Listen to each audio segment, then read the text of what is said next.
Vale, pues si queréis vamos a seguir.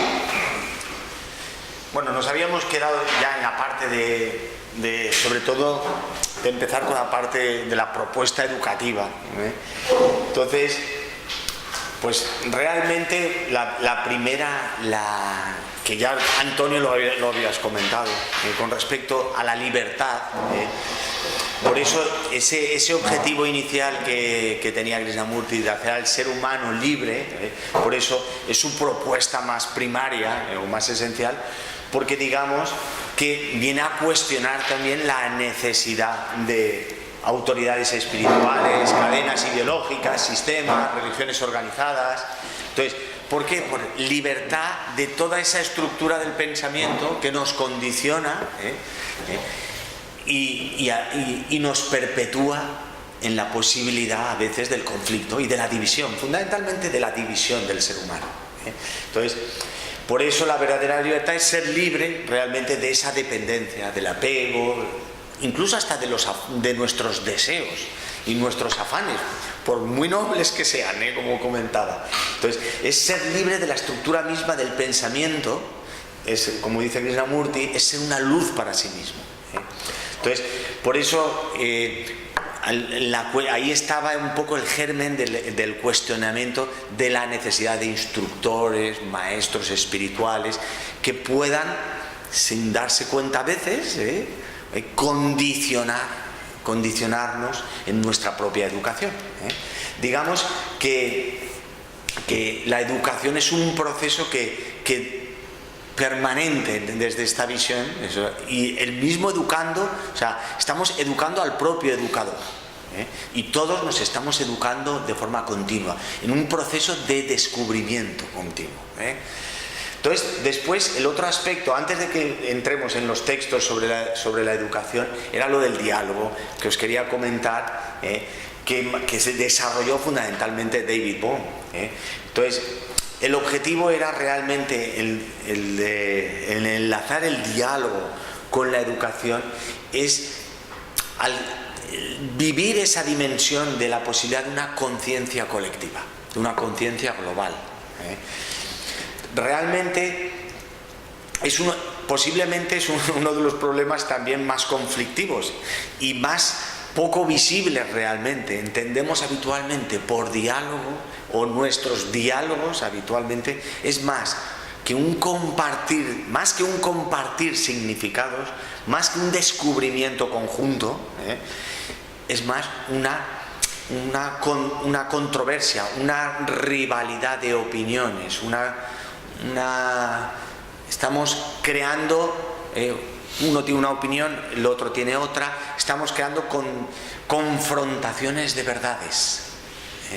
Entonces, realmente en ese proceso de diálogo, de ese diálogo habitual, pues no hay escucha del otro, como hablábamos antes, no se produce un verdadero aprendizaje.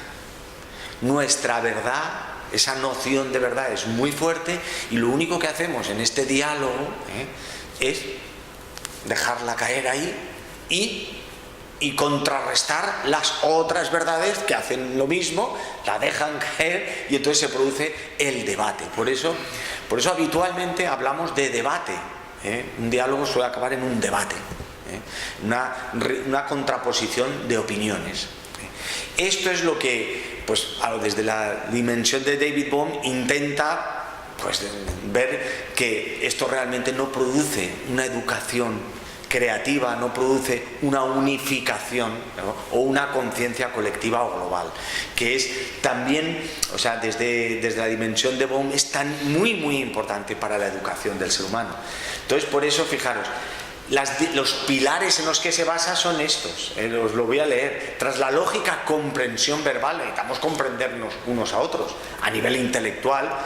Precisamos una verdadera escucha, como comentábamos antes, que decía Krishnamurti, con afecto y cuidado, en el que se disuelven una escucha dominada, porque habitualmente nuestra escucha está dominada por las proyecciones de nuestros propios conocimientos previos, los prejuicios, las experiencias. Entonces, escuchamos al otro y realmente estamos escuchando muy poco, porque A las 2 palabras ya empiezan nuestros prejuicios, nuestros condicionamientos, y están filtrando, ya estamos tomando opiniones de lo que estamos escuchando. Con lo cual realmente se produce una escucha muy condicionada, ¿eh? Entonces, si ese primer pilar de una escucha con afecto, con cuidado, como decía David Bohm, poniendo en suspensión todos nuestros prejuicios, todas nuestras conclusiones de lo que creemos que vamos a escuchar, entonces eso ya de entrada lo que va a generar es esa palabra, silencio de toda esa actividad mental, ¿entendéis?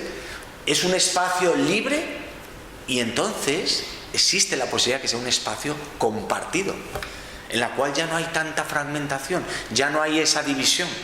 O sea, suspendemos nuestros prejuicios y nuestras conclusiones, y entonces damos la posibilidad a compartir, ¿eh? ¿Veis se ve claramente la diferencia?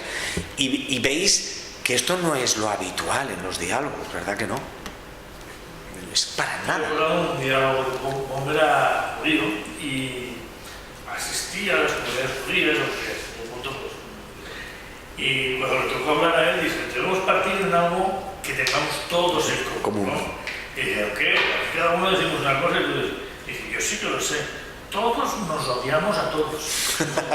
Dice, y tú, no, hombre, bueno, al final se ve que todo el mundo, vale, pero partir de que se quede algo común ahí, todo el mundo está llevando. Al final es crear esa herramienta en la cual podamos ir todos juntos. O sea, no se cree el debate, la contraposición. O sea, por eso, para Bohm, él definía el diálogo como un compartir significados. Ahí quería proponer, tengamos un significado común, empecemos desde aquí.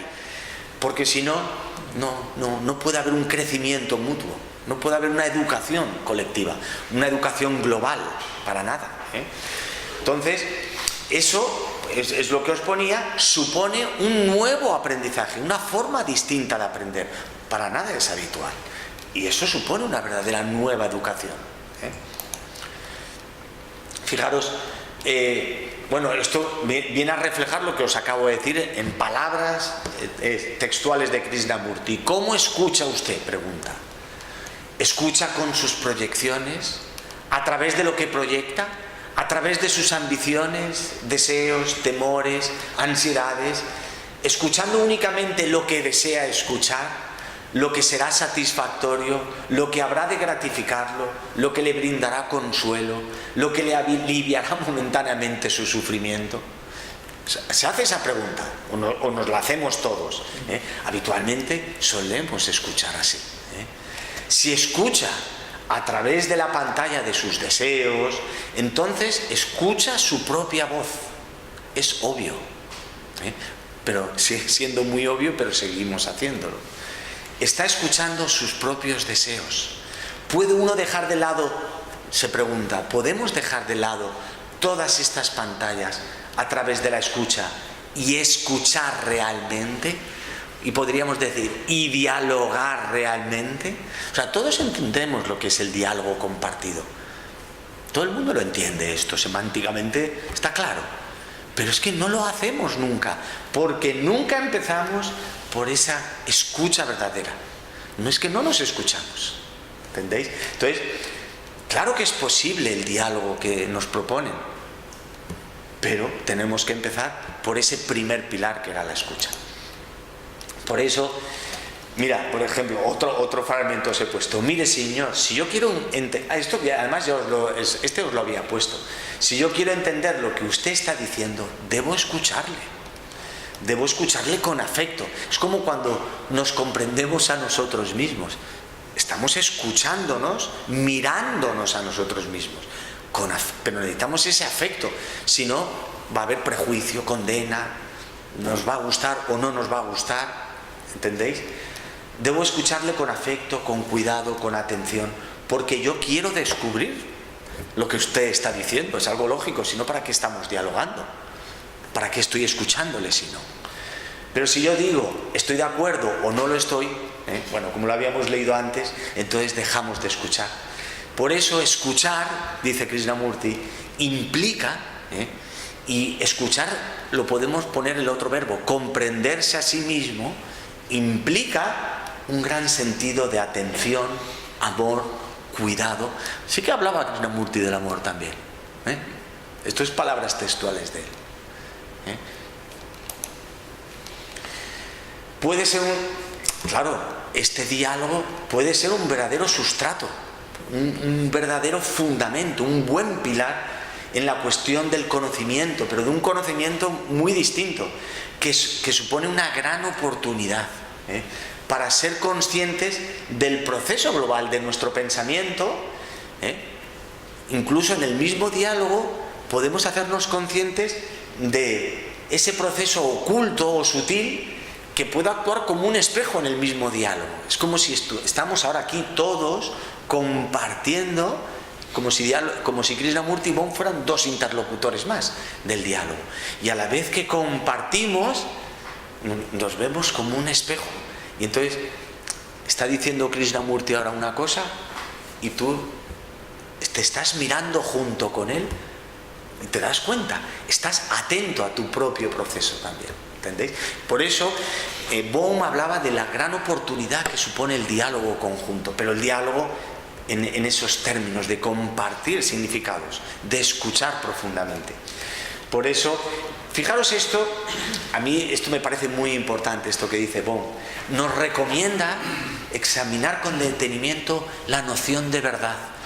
Para nosotros la palabra verdad es muy importante, en el ser humano es muy importante. Tengo la verdad, estoy seguro de ello, tengo certezas. De hecho, nos encanta tener certezas. Y nos da mucha seguridad, ¿eh? Y joder, es un bálsamo, ¿eh? A veces para nuestras conciencias, y nos venimos arriba con las certezas y con las verdades, ¿eh? Pero es a veces demasiado, nos da un yo demasiado fuerte esas nociones de verdad, potencia demasiado de nuestra identidad, nos hacemos muy fuertes en nuestra conciencia del yo que hablábamos antes. Y entonces nos propone, posiblemente si estamos muy fundamentados en nuestras verdades, fíjate, creemos fielmente en ellas, cuando dialoguemos, si nos basamos en nuestras nociones de verdad, va a ser difícil que nos bajemos del caballo, que se dice. Mi verdad, yo respeto tu verdad. Eso lo decimos mucho, la palabra, yo respeto, en el diálogo, respeto tu verdad. Pero el respetar no es nada de compartir, mantenemos una distancia. Respeto, pero bueno, es mi verdad y tú la tuya. No nos vamos a matar hoy. Hoy no. No sé qué pasará mañana, ¿eh? Que esto, mirad la historia. Y muchas guerras empezaron con respetos de verdades. Pero luego se lía la cosa y el respeto es un respeto que no es un compartir sincero, con afecto. No es un compartir humilde, en el cual la noción de verdad, como decía Sócrates, es mucho más relativa. A lo mejor sería mejor empezar diciendo todos, quizás solo sé que no sé nada. Vamos a empezar todos desde cero a descubrir algo de forma conjunta. Es una actitud muy distinta, fijaros. Es mucho más fácil dialogar con Sócrates que dialogar con un ser con una noción de verdad muy fuerte. Seguro que Sócrates escucharía mucho más, porque realmente su noción de verdad, si solo sé que no sé nada, voy a estar abierto a tantas cosas que puedo descubrir. Esa propuesta, por eso decía Krishnamurti que para escuchar necesitamos ese sentido de humildad, de afecto, ¿entendéis? Sin él es difícil. Entonces, más que apoyarnos en nuestra noción de verdad, de certeza, nos propone Bohm un diálogo que se centre principalmente en el significado, en el significado de lo que queremos compartir. Eso es muy honesto y muy sencillo. Yo entiendo esto por algo y lo pones sobre la mesa. Simplemente lo entiendo así, pero estoy abierto a otros significados. Y a lo mejor, entre todos los significados que pudiéramos poner todos aquí en la mesa, ¿sí?, podemos sacar un significado común, ¿entiendes? Tu significado es más débil, que una noción de verdad absoluta como diciendo este es el significado mejor de todos. No, una noción de significado íntima, humilde, ¿entendéis? Es clave. Sin eso no es difícil que se produzca un diálogo verdadero. Por eso céntrate en ese principio del significado. Si este no es coherente, nunca podríamos llegar a una posible verdad. A lo mejor de la visión de la coherencia de los distintos significados llegamos a una pequeña verdad común. Pero ojo, ya pongo pequeña para no nos vengamos arriba enseguida en la verdad, porque podemos compartir, pueden venir otros dialogantes y podemos compartir otros significados y nos digan, mira, no habíamos visto la opinión de fulanito de tal, su significado es muy coherente. Vamos a cambiar nuestra verdad de hace media hora, vamos a crear algo nuevo. ¿Os dais cuenta? Creamos algo nuevo. Es una nueva educación continua. Uno nunca para de crecer, nunca para de educarse, como la vida nunca para de fluir. No es algo estático. Uno le dan el título, tienes el título de educador, y ya tengo el título, yo ya... No es así. Esa no es la educación creativa, no fluimos con la vida. Nos estancamos, no solo nos fragmentamos, sino nos estancamos en esas nociones de verdad y fuertes. Y por eso lo de todo decía esto lo decía David Bohm, esta frase está muy bien. En un diálogo creativo podemos vislumbrar al final que no hay camino privilegiado a la verdad. A lo mejor nosotros compartimos distintos significados, pero es que luego, como decía antes, vienen otros. Entonces, al final, todos los caminos comparten, por el mismo hecho de ser caminos, lo que hablábamos antes un poco del método, una inevitable rigidez. Fluyen poco. Entonces, por eso dice, este es un texto de Bohm, del libro este que os comentaba, que es tan interesante sobre el diálogo. No existe, pues, como podemos ver, un camino a la verdad. Parecido a lo que decía Krishnamurti de la verdad es una tierra sin caminos. Lo que estamos tratando de decir es que en el diálogo compartimos todos los caminos, ¿cierto? En ese diálogo constructivo. Y finalmente nos damos cuenta de que ninguno de ellos es imprescindible. A lo mejor podemos ver un camino común, o vemos ya no tienen tanta certeza ninguno de ellos particularmente, porque cuando vemos el significado de todos los caminos llegamos a lo mejor al no camino. Todos los caminos, por el mero hecho de serlo, son igualmente rígidos, dice Bohm. O sea, al final tendríamos que flexibilizar, dinamizar esto de los caminos rígidos ya organizados. Por eso esta relación hace una analogía muy bien Bohm con el sistema inmunológico. A mí me gusta mucho la alegoría por mi otra profesión, que realmente podemos vislumbrar que nuestro sistema inmunológico actúa igual del ser humano. Es capaz de reconocer la información errónea y destructiva. Cuando nos comprendemos a nosotros mismos, podemos comprender lo que nos limita, lo que nos divide, lo que nos fragmenta. Y entonces, gracias a esa comprensión, tendremos una inteligencia nueva para repararla, lo que supone un verdadero y positivo cambio en la forma de trabajar nuestra mente. Nuestro sistema inmunológico hace eso. Lo que reconoce es información que pueda provocar errores genéticos, que puedan desencadenar manifestaciones en el fenotipo de la enfermedad, por ejemplo, y lo que hace es intentar repararlo para que no se desencadenen distintas enfermedades, por ejemplo. O sea, nuestro sistema inmunológico es altamente inteligente. Primero hace un diagnóstico, y entonces, si tiene un diagnóstico comprensivo, profundo, intenta colocar las herramientas para la reparación. Pero primero hace el diagnóstico. La inmunología es realmente de lo más inteligente de nuestro organismo. Nuestro organismo es altamente inteligente en toda la fisiología, es una verdadera maravilla de la inteligencia creativa. Y entonces, fijaros, esto que os he puesto ya para finalizar, unas cuantas diapositivas, o sea, había puesto algunos textos sobre la educación, pero en definitiva todo viene es todo un poco añadidura de lo que acabamos de ya ver esta mañana. La educación moderna, esto a lo mejor a los educadores profesionales, a los profesores tanto de la primaria, de la secundaria o de la universidad, le puede ser muy interesante. La educación moderna suele enseñar al niño lo que debe pensar. Siempre enseguida nos dan los conocimientos que debemos tener si queremos mantener un estatus mínimo para pasar una nota y que podemos pasar al siguiente curso. Lo cual también puede ser natural y lógico. Necesitas unos conocimientos mínimos, pero desafortunadamente esto lo hipertrofiamos mucho en la educación.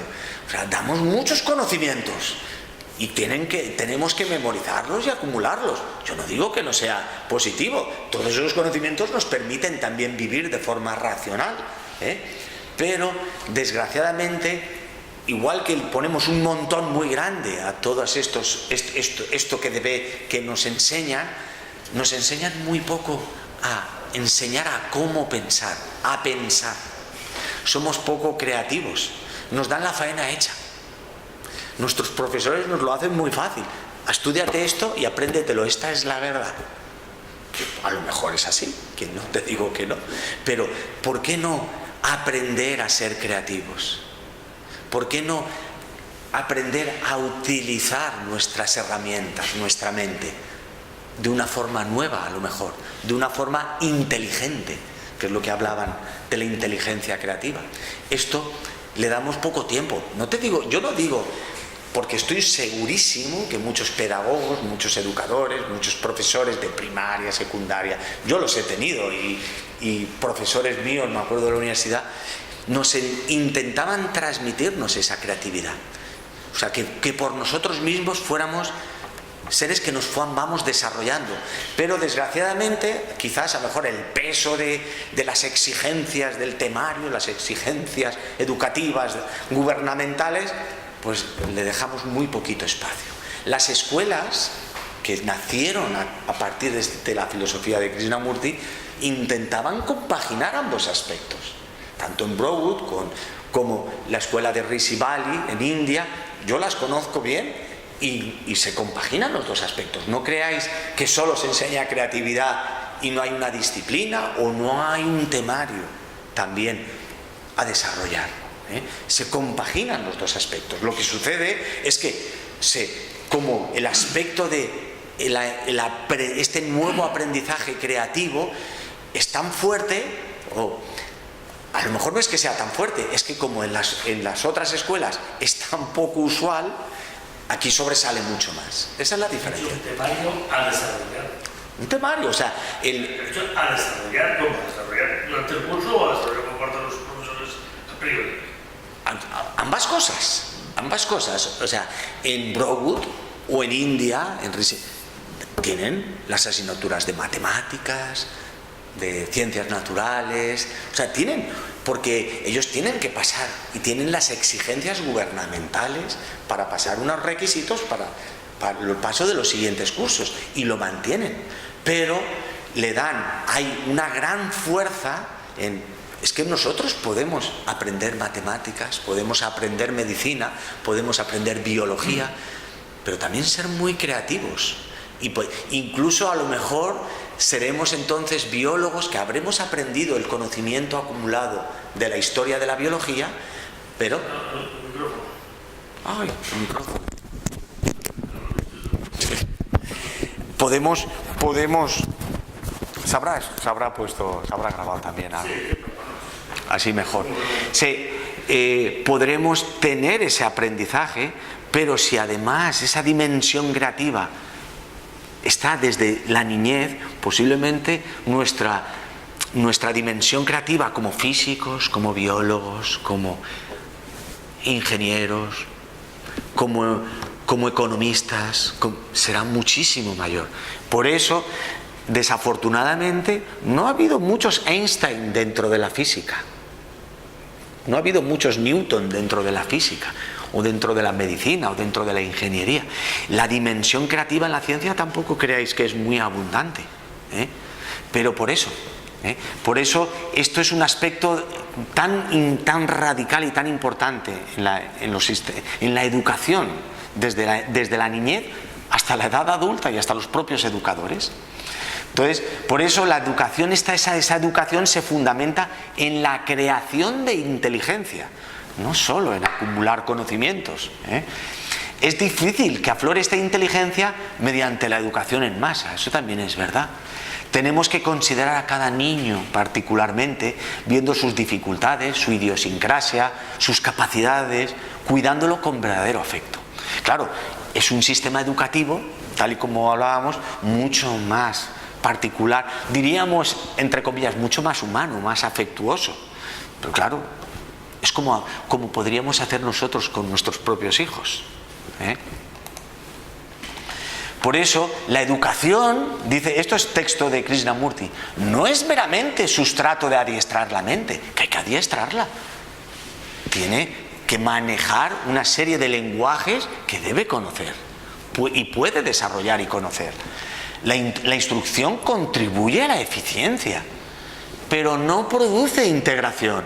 Podemos ser altamente intelectualizados, eruditos, de grandes materias y de grandes conocimientos, y a la vez, el mismo día que podemos desarrollar una conferencia magistral sobre sistemas informáticos o ingeniería de lo más complejo, o sistemas biomédicos, luego volvemos a casa y el mismo día pasamos de la gran intelectualidad y la erudición a ser capaces de sucumbir en una discusión familiar y perder los nervios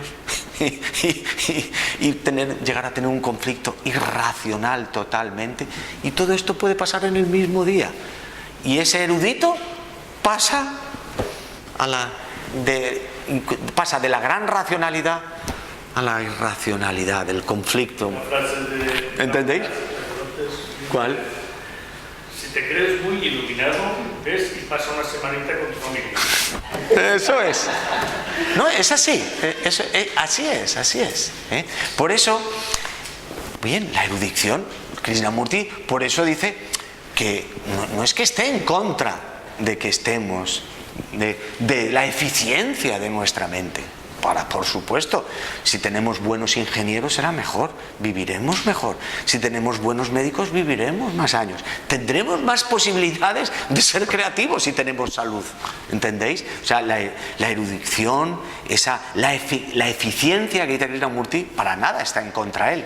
Pero no nos olvidemos, nos falta una dimensión fundamental de la educación, que es esa integración, esa inteligencia global, total, que es creativa, ¿eh? Entonces, una mente educada de la manera solo en la erudición, en la acumulación de conocimientos, es la continuación del pasado.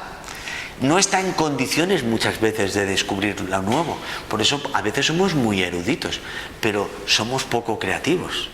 Hay muchos eruditos, pero pocos Einstein, entre comillas, para que entendáis la alegoría, ¿eh? Es por eso que para averiguar en qué consiste la verdadera educación, tenemos que examinar la total significación de la vida, que es realmente lo que hemos hablado antes, ¿entendéis? Por eso, dice Krishnamurti, os pongo 2 o 3 textos y ya está. La función de la educación es crear seres humanos integrados, no solo seres humanos eruditos, y por lo tanto inteligentes, pero habla de una inteligencia muy distinta a la intelectualidad o a la erudición, ¿eh? Podemos adquirir títulos, no te digo que no, oye, eso es fenomenal, y ser eficientes en el aspecto mecánico, como decía ahora mismo yo, sin ser inteligentes realmente. La inteligencia no es mera información, No se deriva de los libros, ni consiste en la capacidad de reaccionar hábilmente en defensa propia, o de hacer afirmaciones agresivas, o ser un gran, ¿cómo se dice?, debatir muy bien en diálogos públicos y confrontar muy bien. Esto no es inteligencia, no es la inteligencia de la que hablamos. Uno que no haya estudiado puede ser más inteligente que un erudito, totalmente. Medimos la inteligencia en términos de títulos y exámenes, y hemos desarrollado mentes astutas que esquivan los vitales problemas humanos. Inteligencia es la capacidad, fijaros lo que dice, a mí me gusta mucho este texto, para percibir lo esencial, lo que es la realidad de los hechos, incluso de uno mismo. Y educación es el proceso de despertar esta capacidad en nosotros mismos y en los demás. Yo creo que este es para mí el texto más importante, ¿qué es la inteligencia? Como la capacidad de comprender la realidad de lo que es, de los hechos, y la educación como el proceso del despertar. Me gusta mucho el proceso del despertar, esa capacidad en nosotros mismos y en los demás. Podemos ayudar. Como decía Sócrates, digamos, decía, mi función es la de comadrona. Si leéis los diálogos socráticos o los diálogos platónicos, que hablan más sobre la filosofía socrática, Sócrates era como una partera. Mi función simplemente es ayudar a que nazca el niño, que la fuerza del parto la tiene que hacer cada uno. Entonces, cuando educamos a los demás, además de a nosotros mismos, lo que estamos haciendo es ayudar a despertar a los demás por ellos mismos. Ellos tienen que dar a luz por ellos mismos. Entonces, el educador puede ser como una partera, como una comadrona, como una matrona en el lenguaje actual. Yo aquí tengo algunas otras diapositivas muy dirigidas a educadores. Esta la escogí porque también me gusta mucho y porque es algo que también para mí en mi intimidad también ha sido importante. Todos hablan de paz, pregunta un alumno. Esto es una conversación entre alumno y Krishnamurti. Pero nadie educa para la paz. En el mundo educan para la competencia. Digamos, nos educan para la competencia. Para pasar exámenes, competimos con los demás. Es así, es una realidad. Y la competencia también es el principio de cualquier guerra. Este alumno es un alumno aventajado, tiene una reflexión profunda. Y Krishnamurti contesta, cuando uno hace algo con todo su ser, como diciendo, poniéndolo todo, dándolo todo, en eso no hay ambición ni competencia. Uno no lucha con nadie por el primer lugar. Es la pasión. Cuando hablaba Krishnamurti de la pasión, era esto. Realmente, por eso su propuesta era apasionada, ciertamente. Por eso esa diapositiva que os he puesto, cuando hablaba de la intención de descubrir, o es radical o intensa, día tras día, o si es algo casual, me temo que serán palabras bonitas que pasarán y nosotros seguiremos cayendo, como ha pasado a lo largo de la historia. El ser humano vuelve a caer, no 2 veces en la misma piedra, 3, 4, ¿cuántas veces caemos en la misma piedra? Y es por eso su propuesta es esto. Tienes que darlo todo. Esto no puede ser flor de un día. Es un trabajo constante, como es la vida, un fluir constante. Entonces, fijaros la frase, cuando uno hace algo con todo su ser, en eso no hay ambición ni competencia. No luchamos con nadie realmente. Y entonces, fijaros, hablando del amor, Antonio, hay una eficacia inspirada por el amor que va mucho más lejos y es mucho más grande que la eficacia inspirada por la ambición, en la cual hay competencia, a veces dura, y luchamos. y sin amor